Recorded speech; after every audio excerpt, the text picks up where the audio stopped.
My brother never really had to do anything. Not growing up. Not as an adult. Not ever, as far as I could tell. He didn't do chores because he was busy with school. He didn't do dishes because he was tired. He didn't help with grocery runs or doctor appointments or any of the 10,000 small tasks that make a household actually function because somehow, without anyone ever saying it out loud, those things became mine. I was the younger sister, and I was the one who showed up.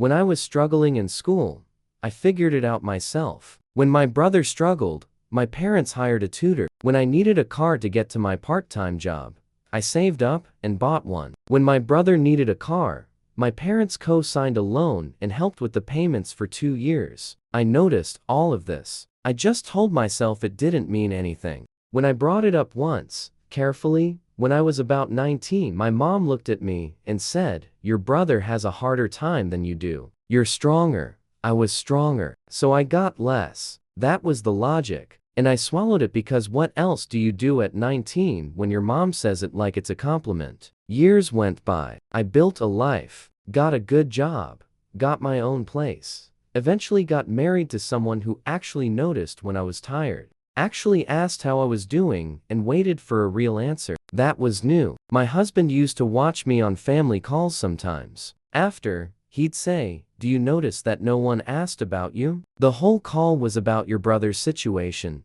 and I'd say, "That's just how it is," and he'd nod. But I could see him filing it away. It was sometime in the second year of our marriage that something shifted. My brother had gotten himself into a financial situation vague on the details, because they were always vague. That was kind of his signature. My parents called me to help figure it out. Not him. Me. To help sort out my brother's mess, from 3 states away, while also managing my own job and my own life. I helped. Because I always helped. But when I hung up, I sat at my kitchen table and said out loud to no one, just to the air, "Why is this my problem?" And my husband, from the other room, said quietly, "It's not." That was the moment. Not dramatic. No music. Just a Tuesday night and a quiet voice saying 2 words. "It's not." After that, I started paying attention to the pattern. In 6 months of paying attention, here's what I counted. My parents called me 14 times. 11 of those calls were about my brother, his situation,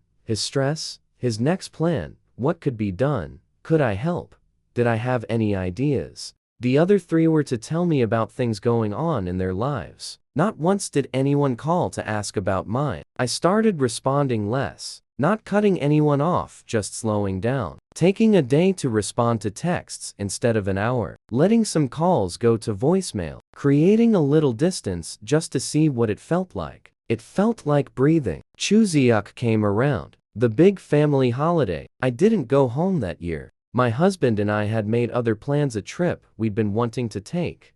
Deliberately scheduled, deliberately chosen. 2 days after the holiday, my mom texted me, "You've been so distant lately. What's going on with you these days?" I read it. I put my phone down. I made dinner. I did not reply. My brother called me a few weeks later. He almost never called directly. He said, "Hey, Mom's worried about you. She says you've been weird."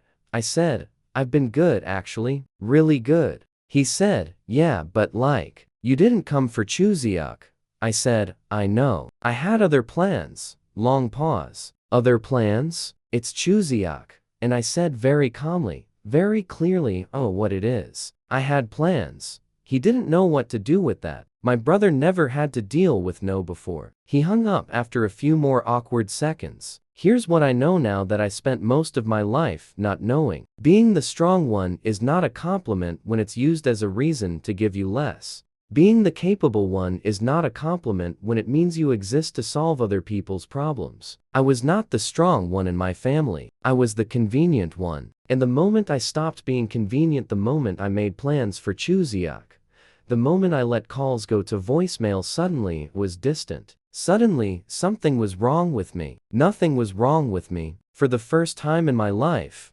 something was right.